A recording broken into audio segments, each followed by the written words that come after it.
about ambition, power, and what really matters in life. You'll walk away from it with questions, and that's part of its magic.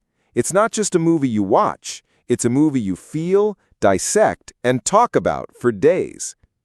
Let's talk about the cast, because Citizen Kane brought together a group of actors who were mostly unknowns at the time, but delivered performances that are still studied today.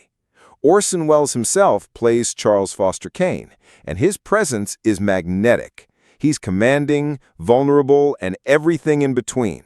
Then you've got Joseph Cotten as Jedediah Leland, Kane's loyal friend and confidant. Cotten brings this quiet intensity that grounds the film. Dorothy Comingore plays Susan Alexander, a character with layers of complexity, and her performance is raw and unforgettable.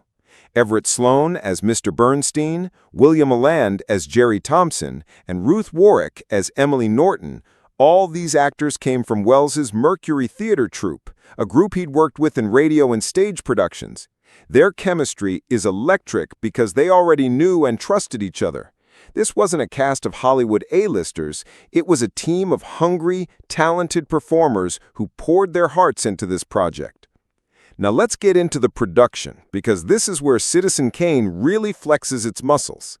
The film was shot over about 4 months in 1940, primarily at RKO's studios in Hollywood. Welles, being the innovator he was, turned the set into a playground for experimentation. The cinematographer, Greg Toland, was a legend in his own right, known for films like Wuthering Heights. Toland practically begged to work with Welles because he saw a chance to push the art of filmmaking forward. Together, they pioneered techniques that changed cinema forever. One of the big ones, deep focus. This is where everything in the frame, foreground, background, and everything in between, is crystal clear. It's not just a technical trick. It makes every shot feel like a painting, packed with detail and meaning. You'll notice things in the background that tell you just as much about the story as the actors in the foreground. It's immersive in a way that was groundbreaking for 1941. Another standout is the film's use of low-angle shots. Welles and Toland often placed the camera below the actors, shooting upward to make characters seem larger than life. It gives Kane this mythic, almost godlike presence, but it also makes you feel the weight of his world. They even dug trenches in the studio floor to get the camera low enough for some shots. And let's not forget the sets themselves. Art directors Perry Ferguson and Van Ness Polglace created massive, opulent environments like Kane's mansion, Xanadu, that feel both grand and haunting. The production design is so detailed that every prop, every piece of furniture tells a story.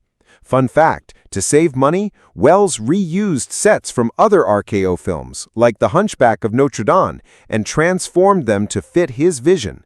Talk about resourceful. The screenplay, written by Welles and Mankiewicz, is another reason this film is a legend. Mankiewicz was a seasoned writer who'd worked on